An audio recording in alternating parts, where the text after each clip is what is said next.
नमो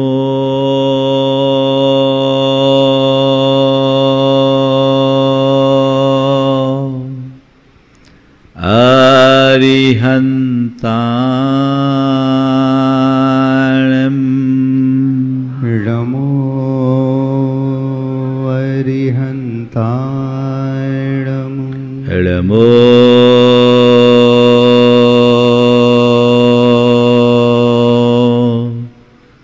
सिद्धाणं नमो सिद्धाणं नमो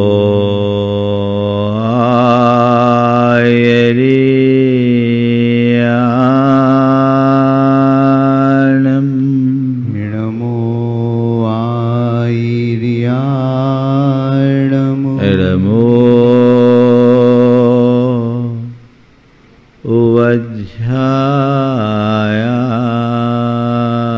वज्रायाणं नमो वज्रायाणं नमो लोये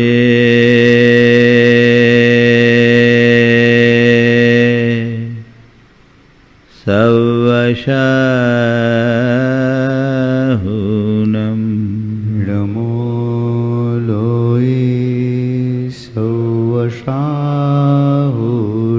एसो पंच हड़मुयारो एसो पंचिणमो यारो सवपावपनाशनो सवपावपनाशिनो मंगलालं च सवेसिं मंगलाणं च सवेसिं पढ़मं होई मंगलम पडुमं होई मंगलम। जय बोलो देवादिदेव 1008 श्री भगवान महावीर स्वामी की जय जय जय। अहिंसा परमो धर्म की जय जय परम जय। पूज्य आचार्य गुरुवर श्री विद्यासागर जी महाराज की जय जय जय। पूज्य मुनिवर श्री प्रमाण सागर जी महाराज की, समस्त मुनि संघ की। हमारे जीवन की दुर्बलताओं में एक बड़ी दुर्बलता है, वह है आग्रह। दो तरह के लोग इस दुनिया में देखने को मिलते हैं। कुछ वे लोग जो केवल अपनी बात थोपने के आदी होते हैं, अपनी बात मनवाने पे तुलते हैं, और दूसरे वे लोग जो अपनी बात के साथ औरों की बात को भी अपनाते हैं।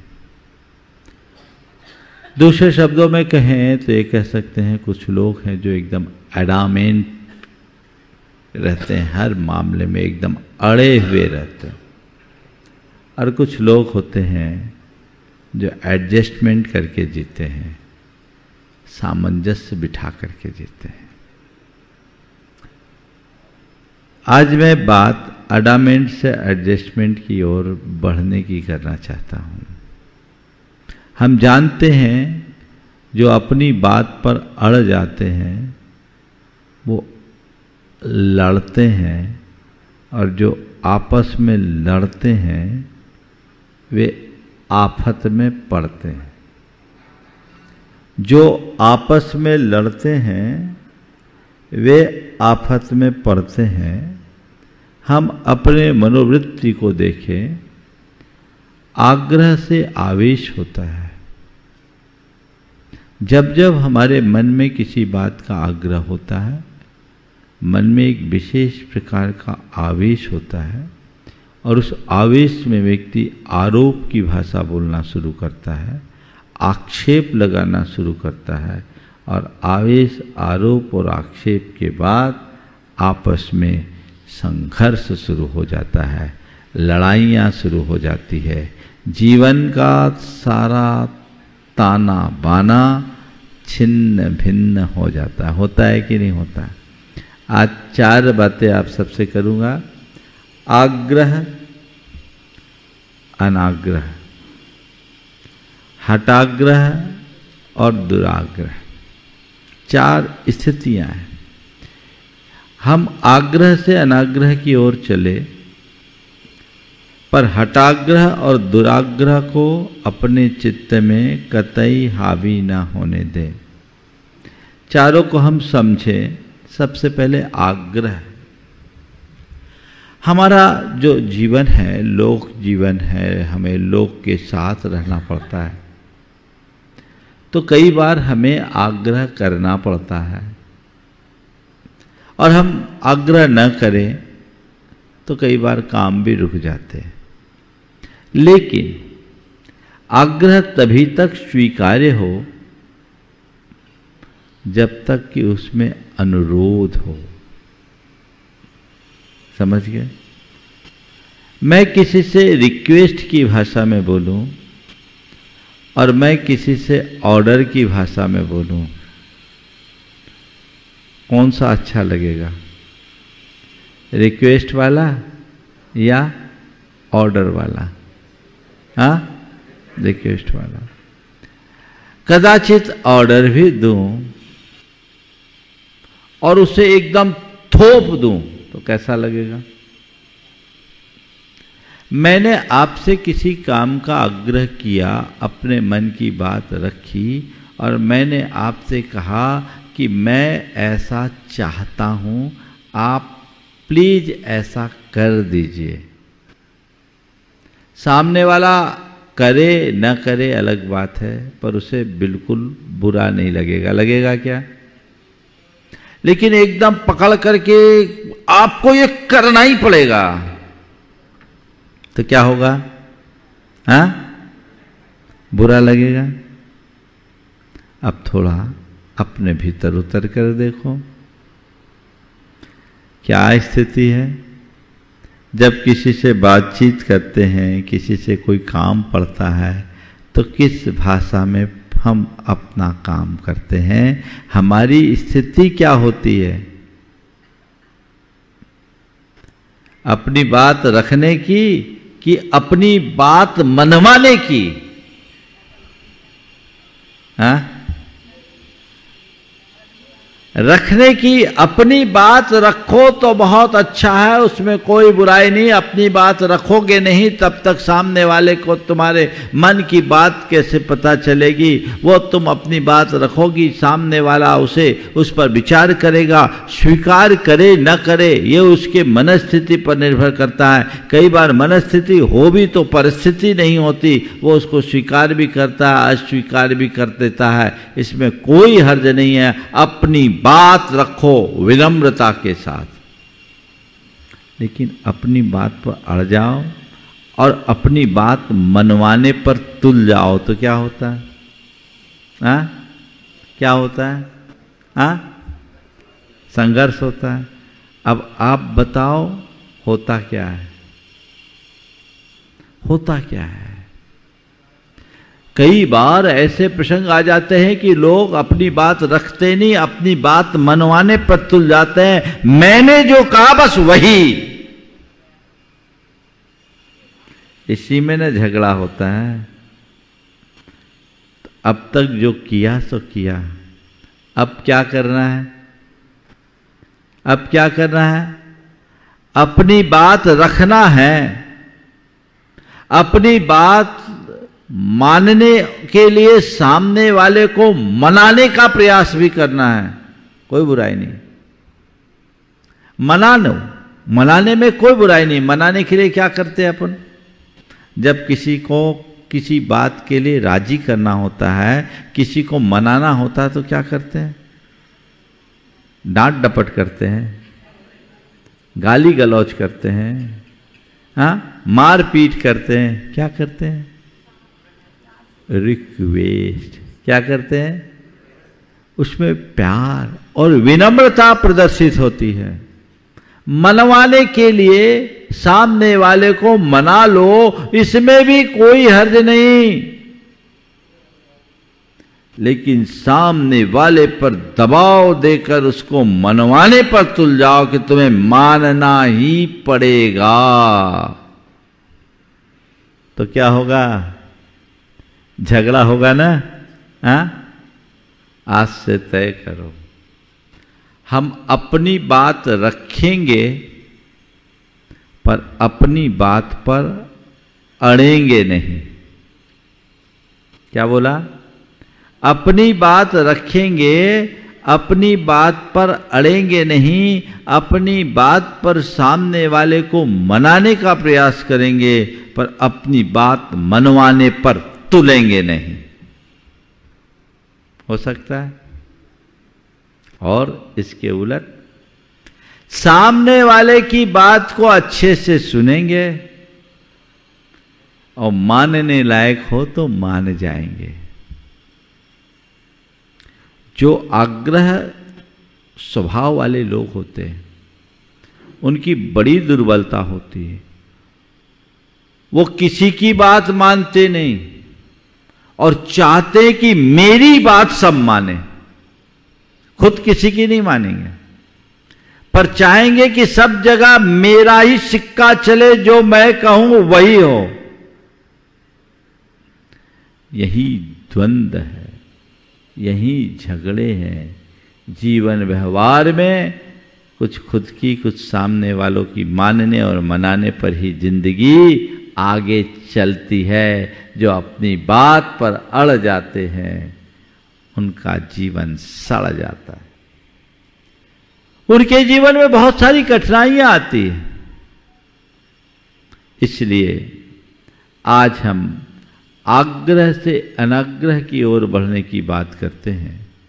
बीच में हठाग्रह और दुराग्रह। ये क्या है? हठाग्रह किसी बात की जिद पकड़ लेना, किसी बात की जिद पकड़ लेना। बहुत सारे लोग हैं जो जिद्दी मिजाज के होते हैं, जिद पकड़ लिए सो पकड़ लिए, सामने वाला उससे कितना भी मनाने की कोशिश करे वो मानने को राजी नहीं है। बस मुझे ये करना है तो करना ही, मुझे ये चाहिए तो चाहिए ही, सामने वाले की स्थिति चाहे जो, ये कभी उचित नहीं है। हठाग्रह का परिणाम बहुत बुरा होता है। हमारे जितने भी झगड़े हैं वो इसी प्रकार के हठाग्रहों के कारण ही हुए हैं। जिद पकड़ लेने वाला जीवन अच्छा नहीं होता। मैं तो कहता हूं जो जिद्दी होता है उसका जीवन रद्दी होता है। जिद एक अर्थ में अच्छाई है और जिद एक अर्थ में बुराई है। जिद यदि किसी अच्छे लक्ष्य की पूर्ति के संकल्प के रूप में परिणत हो तो वह जिद मनुष्य को सफल बनाती है, पर जिद यदि किसी की आदत बन जाए, प्रवृत्ति बन जाए तो वह उसको विफल कर देती है। अपनी जिद को एक जद में रखो, एक सीमा में रखो। किस में जिद रखना? किसी अच्छे लक्ष्य के प्रति अपने आप को समर्पित कर लेना, यानी ठान लेना, ये तुम्हारी प्रगति कराएगा। लेकिन हर बात में अपनी ही बात को पकड़कर बैठ जाना, ये हठाग्रही बनाएगा, जो तुम्हारे जीवन को एकदम अप्रासंगिक बनाकर रखेगा। कोई तुमको लायक नहीं करेगा। बताओ, जो आदमी जिद्दी होता है उसके साथ कैसा व्यवहार होता है? अच्छा लगता है क्या? हठाग्रही कभी मत बनो। मैं एक स्थान पर था, मंदिर बनना था। वहां एक युवक सबसे ज्यादा एक्टिव था। मंदिर का शिलान्यास होना था। हमारे पास जब कभी भी कोई मंदिर आदि के भाव रखने के लिए लोग आते हैं तो मेरा पहला प्रयास होता है कि मंदिर के शिलान्यास के समय ही इतनी व्यवस्था हो जाए, कम से कम 70%, ताकि मंदिर के कार्य में बाद में कोई अवरोध ना आए। तो मैंने लोगों को मार्गदर्शन दिया और उसके मुख्य शिलान्यासकर्ताओं के माध्यम से समाज के लोगों ने एक अच्छी राशि सुनिश्चित कर ली। एक युवक जो बहुत सक्षम था और जिसकी सबसे ज़्यादा रुचि थी, तत्परता भी थी, वो चाहता था कि मैं इसकी शिला रखूं। लेकिन उसके घर में उसके पिताजी की चलती थी, और पिताजी एक बार ना कह दे तो हां करवाना बड़ा मुश्किल। उसने खुद ने बात नहीं की, उसकी बहन ने बात की तो पिताजी ने कह दिया अभी हमको कुछ नहीं करना। वो युवक बड़ा मायूस, महाराज जी मेरी प्रबल इच्छा, ये ऐतिहासिक क्षण है, मैंने कब से सोच रखा था यहां मंदिर बने। अब पिताजी के मुंह से ना निकल गई। हाँ कराना आज तक कभी संभव नहीं हुआ, जो उनने ना कर दिया सो ना ही कर दिया। पर महाराज मेरे मन में एक कसक है, पूरे जीवन जब भी मैं मंदिर आऊँगा तो मुझे लगेगा कि मैं इससे वंचित रह गया, जबकि आप लोगों की कृपा से मैं सब अर्थ में सक्षम हूँ। मैंने कहा मैं बात करूं क्या? बोले महाराज आप बात करोगे तो केस और बिगड़ जाएगा, हो सकता हमारा आना भी बंद हो जाए। मैंने कहा तुम चिंता मत करना, मैं अकेले में बात नहीं करूंगा और मैं अपने तरीके से बात करूंगा। पूरा घर बड़ा मायूस था। मैंने अपने प्रवचन में इस विषय को प्रकारांतर से लिया। वो प्रवचन प्रेमी थे, प्रवचन सुनते थे। अब जब किसी का भवितव्य अच्छा होता है तो बुद्धि भी अच्छी हो जाती है। उनको लगा कि शायद महाराज मेरे लिए बोल रहे हैं। प्रवचन खत्म होते ही वो व्यक्ति आया और मुझसे पूछा महाराज जी वो शिलान्यास के सबके नाम फिक्स हो गए क्या? हमने कहा कमेटी वाले से पूछो, मैंने सुना है शायद एक बाकी है। कमेटी वाले सब थे सामने। मैंने पूछा भैया देखो इनने पूछा है कोई स्थान खाली है क्या? लोगों ने बोला महाराज एक बच्चा है। एक्चुअल में रोक के रखा था उन्हीं के लिए, एक बच्चा है। बोले महाराज जी मेरा कर दीजिए। कर दीजिए। और करने में जब उसकी राशि थी, उस राशि से उनने 2 लाख बढ़ा कर दिया। उनने नाम बस अपना किया और उनका बेटा, उनकी बहू, उनकी पत्नी और बच्चे ऐसे हर्षित होकर उछल पड़े मानो उनको स्वर्ग का निधान मिल गया। उन्होंने कहा महाराज जी पिताजी के हृदय परिवर्तन से हम लोगों को जो आज खुशी हुई वो करोड़ों कमाने में भी नहीं हुई। आज उनके भाव बन गए और ये इतिहास में पहली बार ऐसा हुआ है कि किसी चीज पर ना करने के बाद वो खुद से आगे आए। मैं आप सबसे ये कहता हूं आग्रह रखना पर हठाग्रह किसी मामले में मत करना। जो हठाग्रही होते हो कोप भवन में बैठे रहते हैं और उनके आगे सामने वाले को बहुत आरजू मिन्नत करनी पड़ती है। ये एक बहुत बड़ी दुर्बलता है, इससे अपने आप को बचा के रखना चाहिए। इससे आगे की स्थिति है दुराग्रह है। दुराग्रह माने ऐसी बात पर अड़ जाना जिसे पूरा कर पाना संभव ही नहीं है। जहां सामने वाले की भावनाओं की कोई कद्र नहीं, सामने वाले की अपेक्षाओं से कोई लेना देना नहीं, उस बात पर अड़ जाना दुराग्रह है। दुर्योधन का दुराग्रह ही तो उसके वंश को विनष्ट किया। उसे कितना मनाने की बात की गई। ये कह दिया गया कि भैया हमें आधा राज्य नहीं 5 गांव दे दो, हम 5 पांडवों को समझा लेंगे। दुराग्रही दुर्योधन ने कह दिया सुच्चाग्रम अपि नादास्यामि बिना युद्धेन केशव। हे केशव राज्य कोई मांग कर लेने और देने की चीज नहीं है। मैं बिना युद्ध के एक सुई के नोक के बराबर भी जगह नहीं दूंगा। दुराग्रही दुराभिमानी होते हैं और वो अपनी क्षमताओं को कुछ बढ़ चढ़ करके आंकते हैं। उन्हें लगा कि हम तो पांडवों को ऐसे मसल देंगे। नतीजा क्या हुआ? महाभारत हुआ और पूरा का पूरा वंश ही नष्ट हो गया। ऐसे ही व्यक्ति के जीवन में जब जब दुराग्रह हावी होता है तो इस तरह की विषम परिस्थितियां निर्मित होती है और सर्वनाश कर देता है। ऐसे दुराग्रह से अपने आप को पूरी तरह दूर रखना चाहिए। कई बार तो ऐसा होता है फिजूल की बातों में ही लोग अड़ जाते हैं, फिजूल की बातों में अड़ जाते हैं। ऐसा व्यक्ति अपनी जिद पकड़ लेते हैं अपने दुराग्रह के कारण। दो प्रसंग मैं आप सबको बताना चाहूँगा।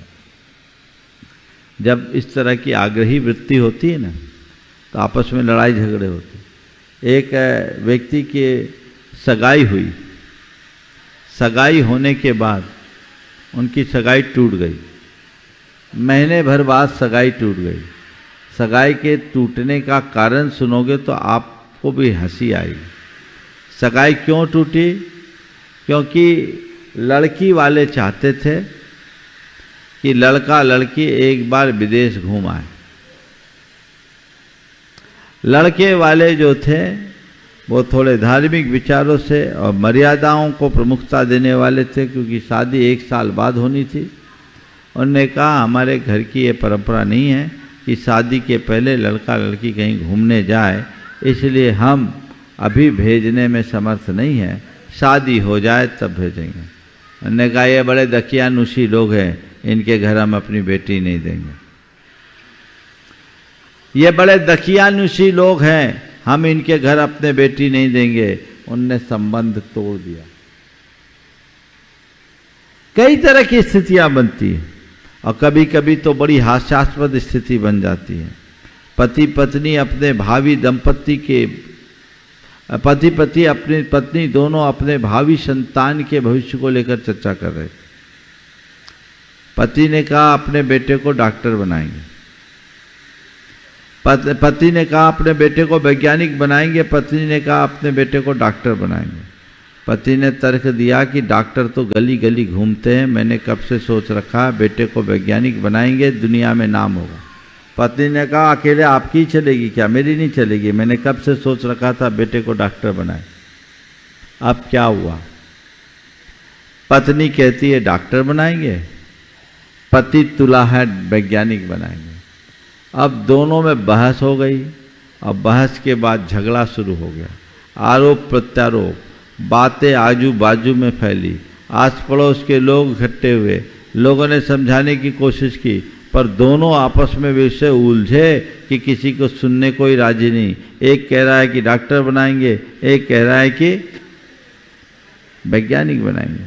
अब दोनों की बात बिगड़ गई और मामला अदालत में पहुंचा।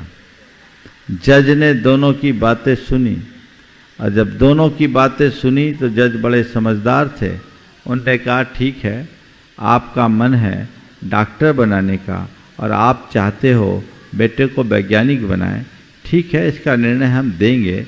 वैज्ञानिक बनाए या डॉक्टर बनाए ये बात का विषय है, पहले बेटे से तो पूछा जाए वो क्या बनना चाहता है, बेटे को उपस्थित किया जाए। बेटे से तो पूछा जाए वो क्या बनना चाहता है, बेटे को उपस्थित किया जाए। जैसे सुना बेटा, कौन सा बेटा? बेटा कौन सा बेटा? वो तो अभी पैदा ही नहीं हुआ। सबने अपना माथा ठोक लिया। जो बेटा अभी पैदा नहीं हुआ उसके भविष्य के पीछे पति पत्नी में तलाक की नौबत आ गई। ये क्या है? दुराग्रह ही तो है। ऐसी वृत्ति से अपने आप को बचा के रखने की कोशिश कीजिए। बिना मतलब की बातों में उलझिए मत और जरूरत से ज्यादा किसी बात पर अड़िए मत। दो स्थिति है, एक अड़ना और एक दृढ़ रहना। दृढ़ता एक गुण है और अड़ियल रवैया एक अवगुण। दृढ़ रहो विनम्रता के साथ, अपनी बात पर स्थिर रहो विनम्रता के साथ।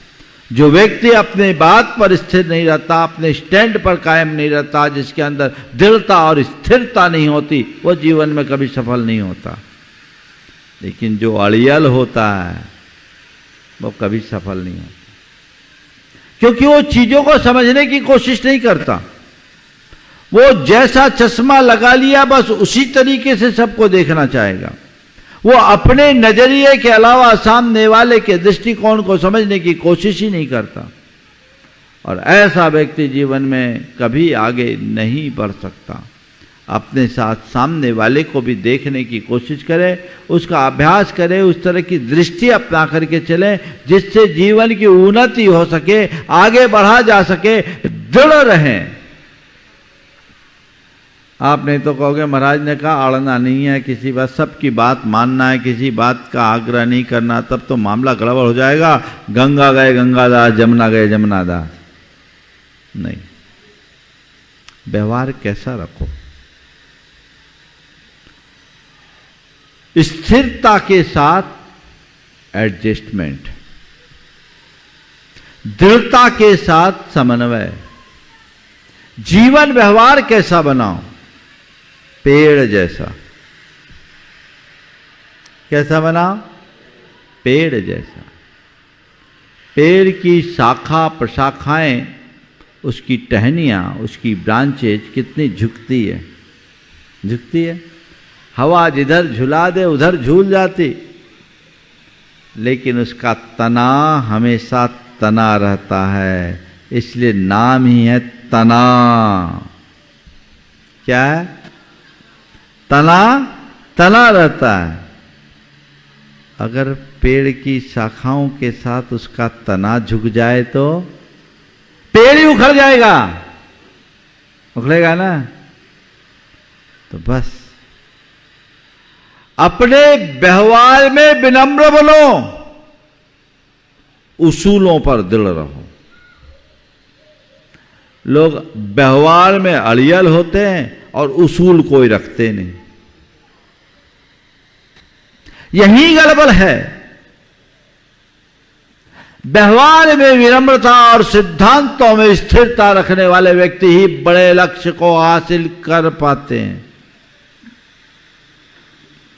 जो मेरा लक्ष्य है, जो मेरा ध्येय है, जो मेरा मूल मकसद है, उसे मुझे पाना है, ये स्थिरता तो रखनी ही होगी। लेकिन हाँ, इसी रास्ते से पाना है ये ठीक नहीं। जो रास्ता अति व्यवहारिक और उपयोगी है उस रास्ते को अख्तियार करके चलो, तो वो तुम्हारे जीवन को ज्यादा सफल बनाएगा। उसके विरुद्ध जाओगे तो भटक जाओगे। क्या करते हो बोलो? थोड़ा बहुत लचीला रुख होता है कि नहीं होता है?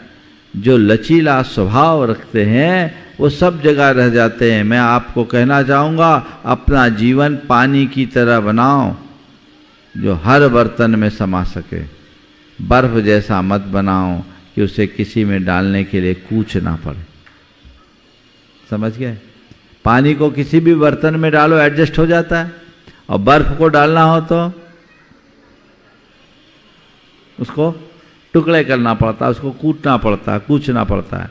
तो यही स्थिति मनुष्य के जीवन की है। अपने आप को ऐसा बना लीजिए जो आपके व्यक्तित्व को निखार दे। विनम्रता हमारे जीवन का एक महत्वपूर्ण गुण है।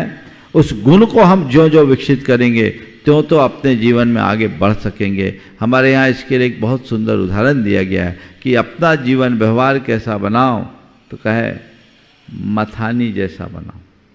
एक बांस की स्थिति होती है, एक मथानी की स्थिति होती है। बांस के वन को देखा हो तो बांस के वन में कई बार आग लग जाती है। क्यों लगती है?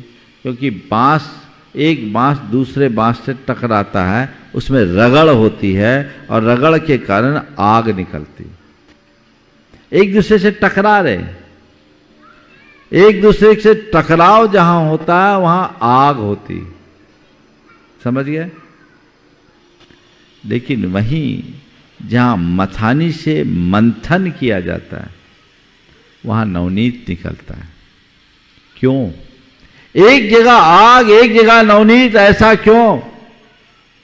आग केवल इसलिए उत्पन्न होती है क्योंकि वहां संघर्ष है, दोनों अपनी जगह रह के एक दूसरे से लड़ते हैं,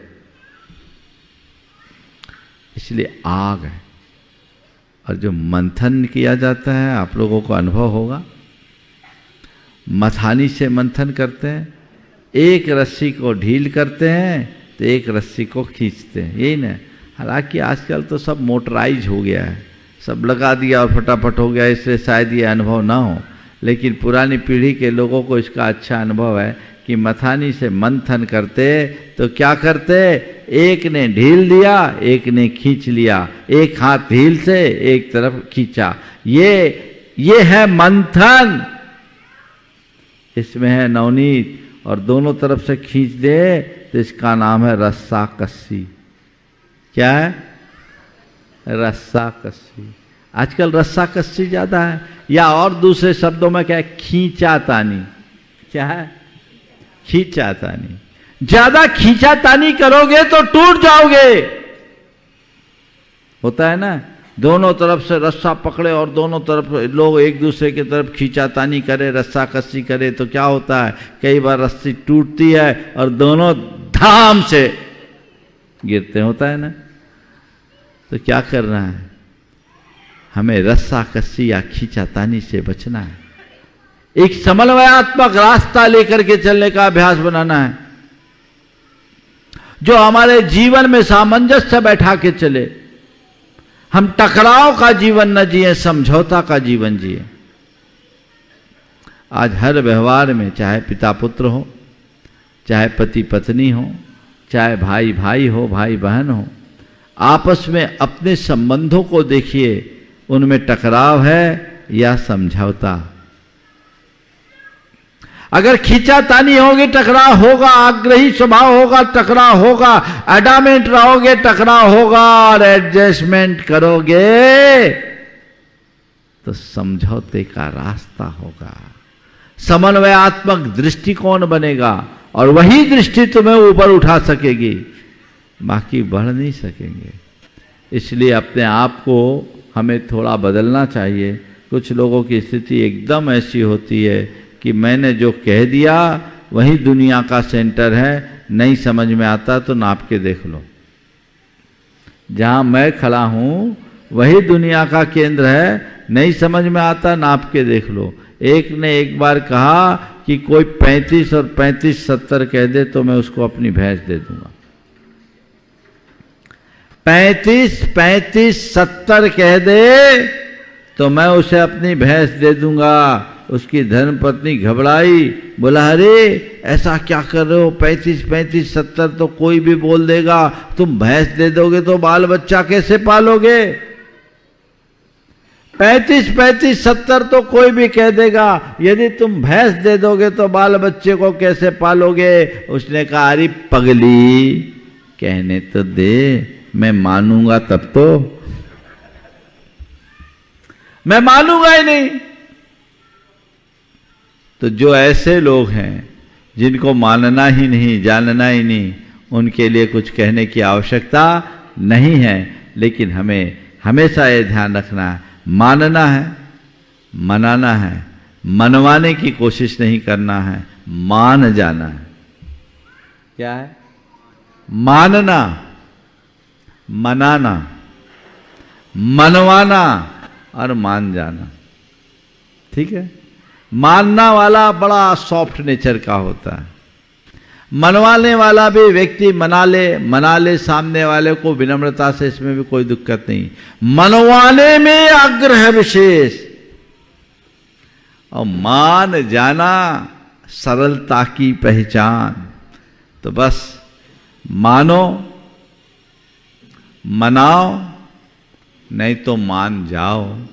सामने वाले को मनवाने पर ज्यादा मत तुलो, तभी जीवन आगे बढ़ सकेगा और अपने जीवन को बेहतर बनाया जा सकेगा। अपने जीवन को बेहतर बनाने का इसके अलावा कोई दूसरा रास्ता नहीं है। अनाग्रही व्यक्तित्व, कई लोग होते बड़े मिलनसार होते हैं, किसी ने कुछ कहा, उसने उस बात को अच्छे से स्वीकार समझा और तुरंत एक्सेप्ट कर लिया। होता है, तुरंत एक्सेप्ट करता। और कुछ लोग होता है कि वो लोग होते हैं कि नहीं भैया, इनको तो बस में लाना बड़ा मुश्किल है, ये मानने ही वाले नहीं है, ये मानने ही वाले नहीं है, ये मानने ही वाले नहीं है। वो बहुत उथलेपन का द्योतक है। ऐसे उथलेपन से अपने आप को बचा करके चलना चाहिए। अनाग्रही बनिए, अनेकांत इसी का द्योतक है।